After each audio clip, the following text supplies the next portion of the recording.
नमस्कार दोस्तों, स्वागत है आपका हमारे आज के लेक्चर में। आज अपना टॉपिक रहेगा लोकपाल एवं लोकायुक्त। लोकपाल हम जब इंडियन पॉलिटी पढ़ी थी तब पढ़ चुके हैं। लोकायुक्त को देखेंगे राजस्थान के संदर्भ में, और लोकपाल का अपना क्या हो जाएगा, रिवीजन हो जाएगा।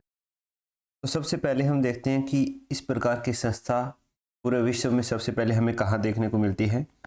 स्वीडन में। स्वीडन में 1809 में एक संस्था बनी जिसका नाम क्या था, ओम्बुड्समैन।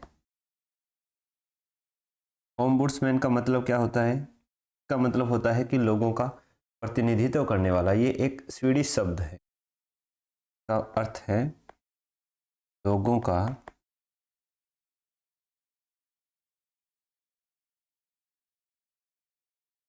प्रतिनिधित्व।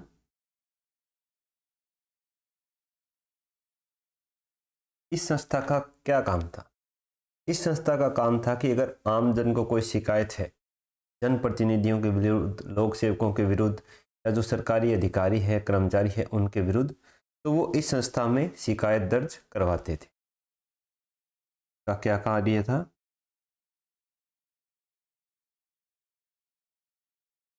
जनप्रतिनिधियों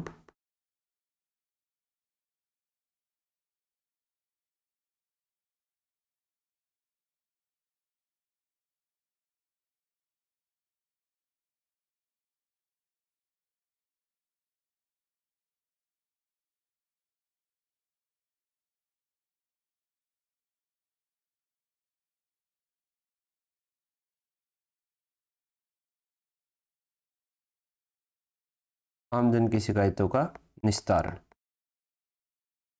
ये था इसका कार्य। अब इस संस्था को देख करके जो दूसरे देश थे, यूरोपियन कंट्रीज वगैरह थे, अमेरिका था, इन्होंने भी अपने अपने देशों में इस प्रकार की संस्थाएं हैं उनका सृजन किया।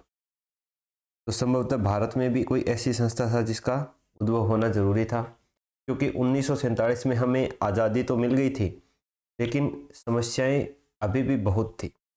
जो ब्रिटिश अधिकारी भ्रष्टाचार करते थे उस समय जब भारत पर शासन था, तो वो भ्रष्टाचार वाला संलिप्तता थी, वो बाद में भी कंटिन्यू रही, कैरी फॉरवर्ड हो गई। तो उसी भ्रष्टाचार को कम करने के लिए सबसे पहले 1960 में के एम मुंशी ने इस प्रकार की संस्था के लिए मांग उठाई। के एम मुंशी ने इस प्रकार की संस्था बनाने के लिए मांग उठाई।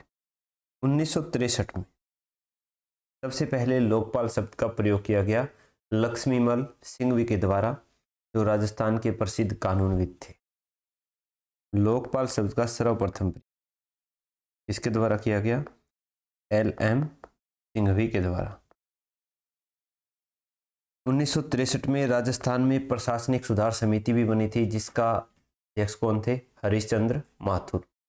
उन्होंने भी लोकपाल जैसी संस्था बनाने का सुझाव दिया था। तो राजस्थान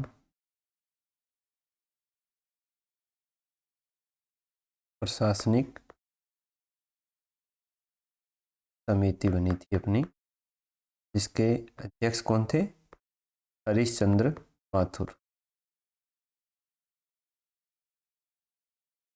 जिनके नाम पर HCM रिपा जो OTS है उसका नाम हरिश्चंद्र माथुर के नाम पर रखा गया है। तो इसने भी सुझाव दिया था कि ऐसी संस्था हमारे देश में, हमारे राज्य में भी होनी चाहिए। इसके बाद आता है प्रथम प्रशासनिक सुधार आयोग 1966। 1966 में हमारा प्रथम प्रशासनिक सुधार आयोग, जिसके अध्यक्ष कौन थे? मोरारजी देसाई थे, लेकिन ये बाद में उप प्रधानमंत्री बन गए थे। तो फिर इसके अध्यक्ष कौन हुए थे वहां? के हनुमंथैया।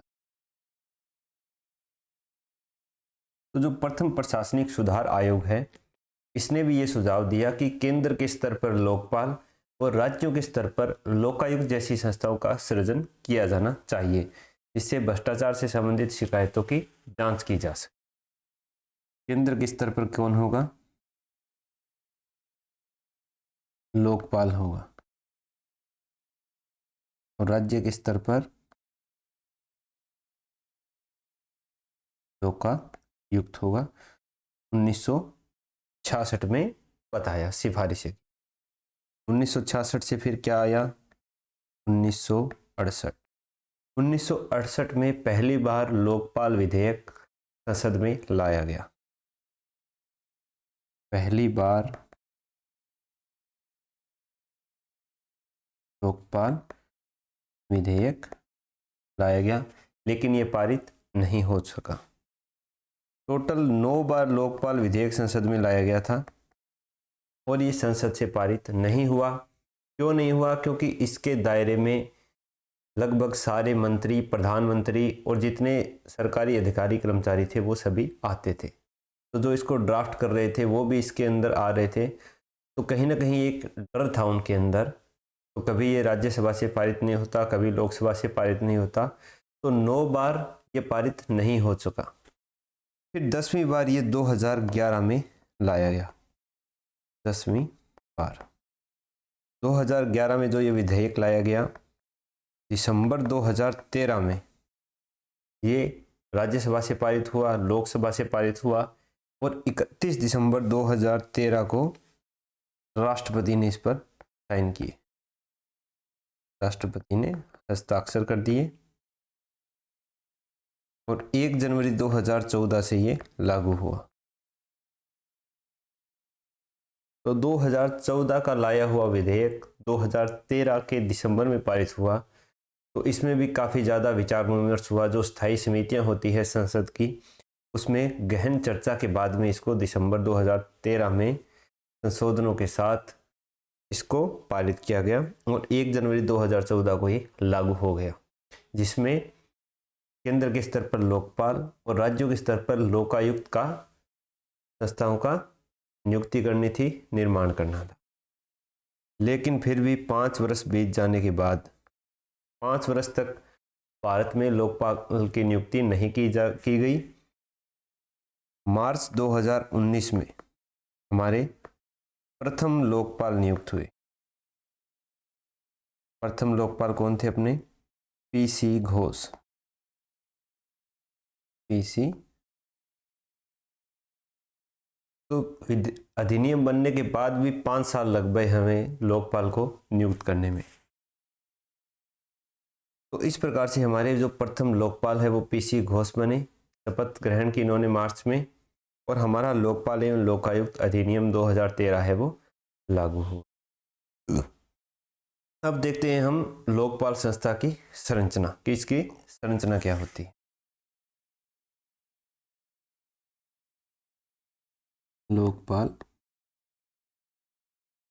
लोकपाल संस्था क्या है? एक परामर्शकारी संस्था है।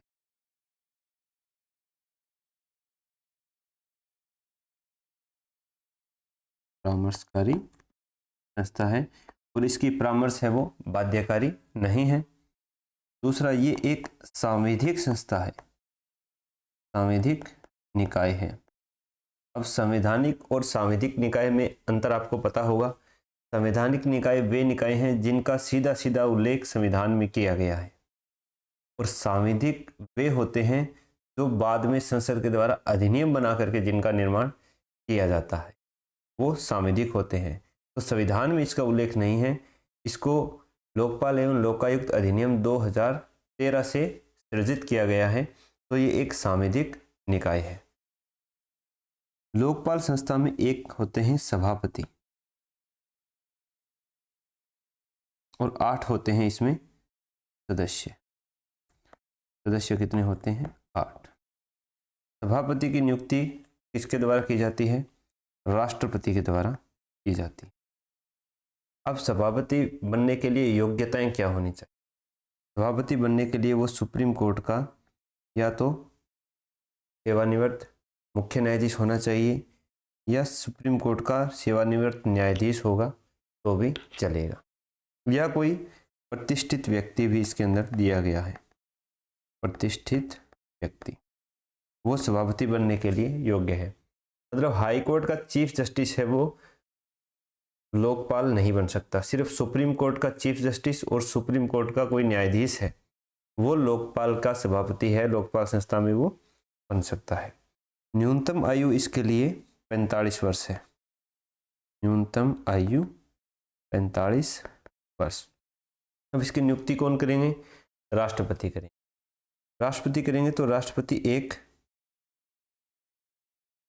समिति की सिफारिश पर इसकी नियुक्ति करते हैं। ऐसे नहीं है कि किसी को भी वो नियुक्त कर देंगे। इस समिति में कितने सदस्य होते हैं? तो 5 सदस्यीय समिति होती। अब ये 5 सदस्य कौन कौन होंगे? सबसे पहले पीएम होंगे, फिर leader of opposition in Lok Sabha, फिर लोकसभा के अध्यक्ष होंगे, चौथा कौन होगा? सुप्रीम कोर्ट के मुख्य न्यायाधीश, सुप्रीम कोर्ट के सीजेआई या उनके द्वारा नामित कोई अन्य न्यायाधीश, और लास्ट में होगा कोई विधिवेता, एक विधि। इन 5 लोगों के सिफारिश पर लोकपाल की नियुक्ति वो राष्ट्रपति के द्वारा की जाती है। अब सदस्य है, सदस्यों के लिए क्या योग्यताएं होने चाहिए? वो सुप्रीम कोर्ट या हाई कोर्ट के जस्टिस हो सकते हैं और वो प्रशासनिक क्षेत्र से भी हो सकते हैं। ऐसा किस लिए है? क्योंकि 50% सदस्य कहाँ से आते हैं? न्यायिक क्षेत्र से, और 50% सदस्य कहाँ से होने चाहिए? प्रशासनिक क्षेत्र से होने चाहिए। अब ये जो टोटल सदस्य हैं, इनमें से 50% सदस्य एससी, एसटी, ओबीसी, माइनॉरिटी और वोमेन ये होने चाहिए। ठीक है, इन 50% सदस्यों में से। अब ये हो गए सदस्य हो गए और इसके सभापति की नियुक्ति हो गई। कार्यकाल, कार्यकाल होता है इनका 5 वर्ष या 70 वर्ष की आयु। 70 वर्ष की आयु इसीलिए रखी गई है क्योंकि जो सुप्रीम कोर्ट की सेवानिवृत्ति की आयु है वो कितनी है? 65 वर्ष है। इसलिए 70 वर्ष इसकी आयु रखी गई है और 5 वर्ष का कार्यकाल जो भी पहले हो जाए। अगर इनको पद से हटाना है तो पद से कौन हटाएगा? राष्ट्रपति हटाएंगे, और उसी प्रकार हटाएंगे जिस प्रकार से सुप्रीम कोर्ट के न्यायाधीश को हटाया जाता। तो ये हो गई इनको हटाने की क्रिया। बात करें इनकी पुनर्नियुक्ति की, तो पुनर्नियुक्ति का प्रावधान नहीं है। ये अपने पद पर पुनर्नियुक्ति के पात्र नहीं है, और सेवानिवृत्ति के 5 वर्ष के बाद तक, यानी 5 साल तक ये कोई भी राजनीतिक पद धारण नहीं करेंगे और किसी भी प्रकार का चुनाव नहीं लड़ेंगे। ये इनके ऊपर क्या है? रेस्ट्रिक्शन है। तो ये हो गई हमारी लोकपाल संस्था की संरचना हो गई। अब हम देखते हैं कि इनके वेतन भत्ते, वेतन। अब जिस प्रकार से इनकी योग्यताएं सारी सुप्रीम कोर्ट के न्यायाधीशों के समान हैं, उसी प्रकार इनके वेतन भत्ते भी सुप्रीम कोर्ट के न्यायाधीशों के समान होंगे। जो सभापति का वेतन है वो अपने सीजीआई के समान 2,80,000 होता है, और जो सदस्य हैं उनका जो अन्य सुप्रीम कोर्ट के जज हैं उनके समान 2,50,000 होता है। इनके वेतन भत्तों में अलाभकारी परिवर्तन नहीं किया जा सकता। बात करें अब इनके क्षेत्राधिकार की, इनके क्षेत्राधिकार में कौन कौन आते हैं। इनके क्षेत्राधिकार में सबसे पहले पीएम आते हैं, लेकिन कुछ विशेष शर्तों के साथ, छूट के साथ, कि किन मामलों में पीएम के ऊपर जांच नहीं की जाएगी। अगर वो मामले विदेश नीति से संबंधित है, देश नीति हो गया। दूसरा, अगर वो आंतरिक और बाह्य सुरक्षा संबंधित है, आंतरिक एवं बाह्य सुरक्षा से संबंधित है, या वो अंतरिक्ष से संबंधित है, अंतरिक्ष से संबंधित होगा उस पर भी नहीं होगा।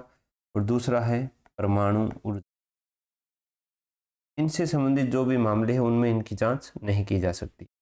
इसके अलावा अगर पीएम पर जांच करनी है तो आयोग, मतलब इस संस्था के 2/3 सदस्यों के बहुमत से वो प्रस्ताव पारित होगा, तभी पीएम पर जांच है वो शुरू की जा सकती। इसके अलावा भूतपूर्व और वर्तमान मंत्री, पूर्व प्लस वर्तमान मंत्री आएंगे, पूर्व प्लस वर्तमान सांसद आएंगे, केंद्र सरकार के सारे अधिकारी और कर्मचारी आएंगे, लोक सेवक इसी में आ जाते हैं। इसके बाद जितने भी लोक सेवा उपक्रम हैं, लोक उपक्रम हैं, उनके सारे लोक सेवक आएंगे। इसके अलावा जो एनजीओ 10 लाख रुपए से ज़्यादा की फंडिंग लेता है, कहाँ से? विदेश से, वो सारे इसके क्षेत्राधिकार के अंदर आते हैं। अब इसको इस मामले में, अपने जांच के मामले में दीवानी न्यायालय की शक्तियाँ प्राप्त है। दीवानी यानी सिविल कोर्ट की शक्तियाँ प्राप्त है। इसमें ये दस्तावेज मंगा सकता है और पूछताछ के लिए व्यक्तियों को समन कर सकता है। दीवानी न्यायालय की शक्तियाँ प्राप्त है।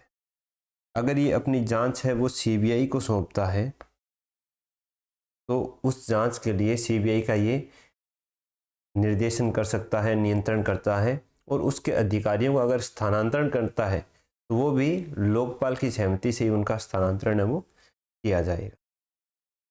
इसके अलावा अगर इसके समक्ष कोई भ्रामक या गलत शिकायत दर्ज कराता है, भ्रामक या गलत शिकायत, तो उसे 1 वर्ष की सज़ा या 1 लाख रुपए का जुर्माना अथवा दोनों लगाए जा सकते हैं।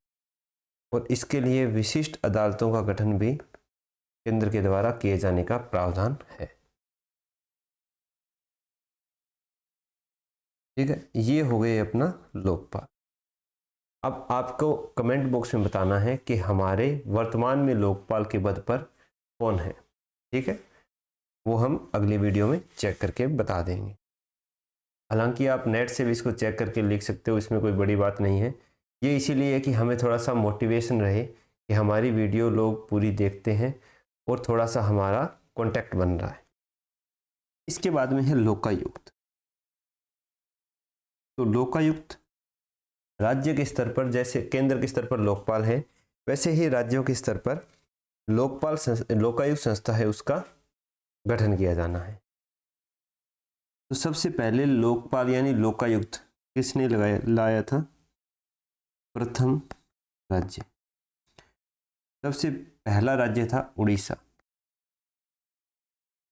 जो 1970 में लोकायुक्त अधिनियम लाया था और 1983 में का गठन किया गया।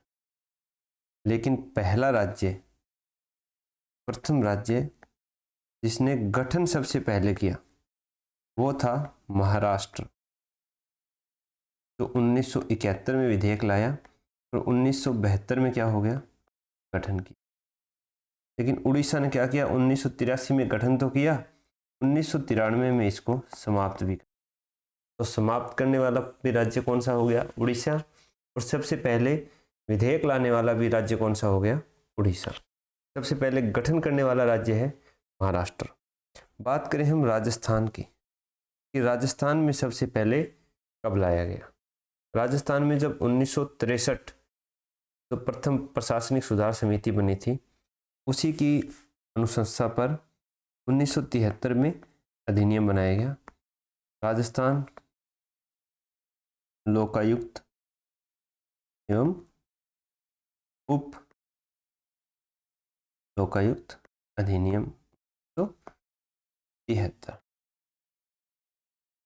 ने अपना काम करना कब शुरू किया? इसको स्वीकृति दी थी राष्ट्रपति ने 1973 में।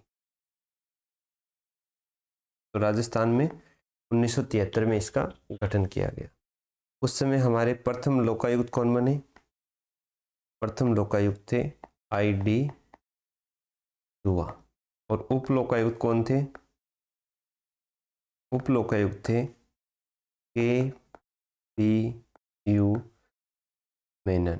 KPU मेनन, ये हमारे उप लोकायुक्त थे। तो इस प्रकार से लोकायुक्त है वो हमारे राजस्थान में गठित हुआ। बाद में जब 2011 में लोकायुक्त उप लोकायुक्त अधिनियम 2013 है वो लाया गया, तो उसके आधार पर फिर उप लोकायुक्त संस्था है उसका गठन किया गया। उप लोकायुक्त जो संस्था है उसमें भी 1+8 मेंबर होते हैं। एक होता है अध्यक्ष और 8 होते हैं सदस्य। सदस्य कितने होते हैं? 8। अध्यक्ष की नियुक्ति किसके द्वारा की जाती है? राज्यपाल के द्वारा। कितनी सदस्यीय समिति की सिफारिश करते हैं? 2 सदस्य। अब ये 2 सदस्य कौन होते हैं? 2 सदस्य में एक होता है लीडर ऑफ अपोजिशन इन विधानसभा। दूसरा सदस्य होता है हाई कोर्ट का चीफ जस्टिस। हाई कोर्ट के चीफ जस्टिस। इन 2 लोगों की सिफारिश से राज्यपाल है वो लोकायुक्त को नियुक्त कर। अब अध्यक्ष पद के लिए क्या योग्यताएं होनी चाहिए? अध्यक्ष पद के लिए सुप्रीम कोर्ट का चीफ जस्टिस या रिटायर्ड जस्टिस हो सकता है। सुप्रीम कोर्ट का चीफ जस्टिस या रिटायर्ड जस्टिस, और हाई कोर्ट का चीफ जस्टिस होना चाहिए। अगर हाई कोर्ट का सामान्य न्यायाधीश होगा तो वो उप लोकायुक्त नहीं बन सकता है। लोकायुक्त नहीं बन सकता है, ठीक है। उसके लिए हाई कोर्ट का चीफ जस्टिस या सुप्रीम कोर्ट का चीफ जस्टिस या सुप्रीम कोर्ट का जस्टिस होना जरूरी है, ठीक है। 2 सदस्यीय समिति हो। बात करें सदस्यों की और उप लोकायुक्त की। उप लोकायुक्त, इनकी नियुक्ति है वो राज्यपाल के द्वारा की जाती है। किसकी सलाह से? लोकायुक्त की सलाह से उप लोकायुक्त की नियुक्ति की जाती है। और उप लोकायुक्त के लिए वही योग्यताएं होनी चाहिए जो सतर्कता आयुक्त की होती है। अब केंद्रीय सतर्कता आयोग हमने पढ़ा था, कि आयुक्त पढ़ा था, उसकी जो योग्यताएं हैं वही उप लोकायुक्त की होनी चाहिए। क्या योग्यताएं हैं वो आपको जाके देखनी है, ये आपका होमवर्क है, ठीक है। तो ये हो गई लोकायुक्त संस्था। अब किन मामलों में हम लोकायुक्त में शिकायत कर सकते हैं किसी लोक सेवक के विरुद्ध? सबसे पहले, अगर कोई लोक सेवक है वो किसी व्यक्तिगत रूप से किसी को हानि पहुंचा रहा है या किसी को कष्ट पहुंचा रहा है, या कोई ऐसा व्यक्ति है जिसका वो पक्ष ले रहा है, यानी अभिलाभ या अनुग्रह प्रदान कर रहा है। अभिलाभ या अनुग्रह, ठीक है। एक तरह से देखें तो का जुगाड़ लगा रहा है, ठीक, तो उसके खिलाफ शिकायत कर सकते हैं। दूसरा है कि अगर वो अपने पद का दुरुपयोग कर रहा है, पद का दुरुपयोग कर रहा है। तीसरा देखें तो भ्रष्टाचार का कोई देख कर लग रहा है कि कहीं पर इसने भ्रष्टाचार किया है। और चौथा देखें तो अकर्मण्यता और सच्चरित्रता की कमी। अकर्मण्यता यानी वो काम करने में टालमटोल कर रहा है, काम करने में अनावश्यक रूप से विलंब कर रहा है। मैं कुछ ज़्यादा ही हिंदी बोल रहा हूँ। अनावश्यक विलंब या सच्चरित्रता लिखना भी चौथे पेपर की तैयारी होगी, सच्चरित्रता की। तो उस मामले में आप उस अधिकारी के खिलाफ, उस लोक सेवक के खिलाफ शिकायत दर्ज करा सकते हो लोकायुक्त को। अब है लोकायुक्त का क्षेत्राधिकार। इसके क्षेत्राधिकार में कौन कौन आते हैं? इस क्षेत्राधिकार में केंद्र में पीएम आता है तो सीएम आता है? नहीं आता। साथ साथ हम ये भी देख लेते हैं कि कौन नहीं आता है। कहाँ के मंत्री आते हैं? तो इसमें भी राज्य के मंत्री आएंगे। 2 नंबर पे सारे लोक सेवक, सचिव विभागा। वहां पर सांसद आते थे तो यहाँ पर विधायक आएंगे? नहीं आएंगे। विधायक भी लोकायुक्त की श्रेणी में नहीं आते। केवल वे विधायक जो मंत्री बन गए हैं, मंत्री की श्रेणी में, वो आएंगे। फिर जितने भी जिला प्रमुख हैं, उप जिला प्रमुख हैं। पंचायत समितियों के प्रधान हैं, पंचायत समितियों के उप प्रधान हैं, वो सारे आएंगे। फिर जिला परिषदों और पंचायत समितियों की जो स्थायी समितियां बनती है उनके अध्यक्ष, वो भी इसके अंडर में आएंगे। स्थायी समितियों के अध्यक्ष भी इसके अंडर आएंगे। दूसरे जितने लोग उपक्रम हैं उसके अधिकारी आएंगे, लोक कर्मों के लोक सेवक, वो सारे आएंगे। इसके अलावा नगरीय स्वशासन में देखें तो नगर पालिका, नगर परिषद है, उनके अध्यक्ष आएंगे, जो भी उनको बोलते हैं। नगर निगम के महापौर, उप महापौर, ये सारे कौन नहीं आएंगे? पंच नहीं आएंगे, सरपंच नहीं आएंगे, ठीक है, और विधायक नहीं आएंगे। सचिवालय के जितने कर्मचारी अधिकारी हैं राज्य सचिवालय के, वो सारे नहीं आएंगे। इसके अलावा आरपीएससी के सदस्य हैं, अध्यक्ष हैं, वो नहीं आएंगे। फिर जो राज्य चुनाव आयोग है, स्टेट इलेक्शन कमीशन, उसके अध्यक्ष सदस्य नहीं आएंगे। न्यायालय पे कोई भी न्यायाधीश है, चाहे वो जिला न्यायालय का भी न्यायाधीश क्यों ना हो, न्यायिक अधिकारी है, वो नहीं आएंगे। तो ये हो गया इनका क्षेत्राधिकार, ठीक है। राज्यपाल भी नहीं आएंगे। जो राज्य के महालेखाकार होते हैं वो भी नहीं आएंगे। तो ये इसके क्षेत्राधिकार से क्या होते हैं? परे होते हैं। अब बात करें कार्य प्रणाली की, कि किस प्रकार से ये कार्य करते हैं। कार्य प्रणाली में अगर इनको हमें रिपोर्ट देनी है, जांच मतलब शिकायत करनी है, तो वो हम किसी भी माध्यम से कर सकते हैं, लेकिन उसका एक प्रारूप है। अगर उस प्रारूप से हमने नहीं की तो आपकी शिकायत इंटरटेन नहीं की जाएगी, और सामान्यतः ज़्यादातर शिकायतें हैं वो इसी कारण से इंटरटेन नहीं की। यह भ्रष्टाचार पर तो रोक लगाती है, लेकिन कुप्रशासन वो इसके दायरे से बाहर है, के मामले में ये जांच नहीं कर सकती, ठीक है। इसके बाद में निष्पक्ष जांच करेगी, निष्पक्ष जांच करेगी। उस जांच में अगर इसको किसी भी प्रकार की सत्यता नहीं प्रतीत होती है तो वो उस मामले को क्या कर देगी? रद्द कर देगी। और अगर इसको लगता है कि हाँ सही में भ्रष्टाचार हुआ है, तो आगे जो भी एजेंसी है इसकी क्या करती है? जांच करने की अनुशंसा करती है, जैसे सीबीआई हो गई, इन संस्थाओं। इसके अलावा अगर कोई व्यक्ति वही है, जैसा मैंने आपको लोकपाल में बताया था, कि दुर्भावना से या गलत शिकायत करता है, तो उसको 6 माह से 3 वर्ष तक की सज़ा और प्लस में जुर्माना हो सकता है। और सिविल कोर्ट की शक्तियाँ इसको प्राप्त है, सिविल न्यायालय की। अब हम करते हैं इसका मूल्यांकन। मूल्यांकन में वही है कि ये एक परामर्शकारी संस्था है। परामर्शकारी संस्था है तो इसके जब ये जांच करने की अनुशंसा करती है तो ये बाध्यकारी नहीं है कि सरकार उस एजेंसी से इसके संबंध में जांच आगे बढ़ाए। दूसरा, 2014 में ये लागू हुई, प्रथम लोकपाल 19 में बने, तो इसका एक संतोषजनक स्तर पर अभी तक नहीं पहुंच पाई है, संतोषजनक स्तर पर नहीं पहुंच पाई है अब तक।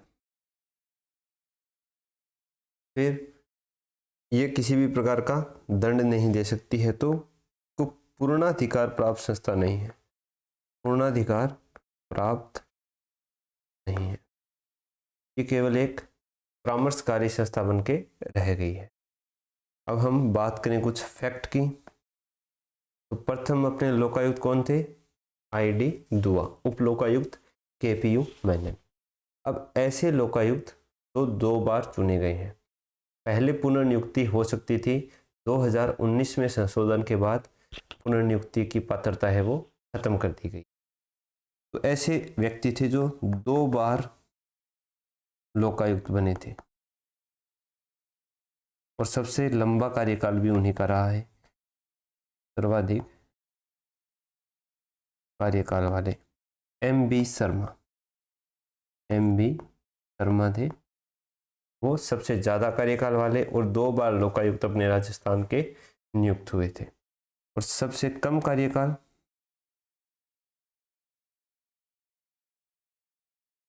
सबसे कम कार्यकाल इनके 2 कार्यकाल थे, उनके बीच में 1 महीने टाइप रहे थे। इनका नाम था VS दवे, VS।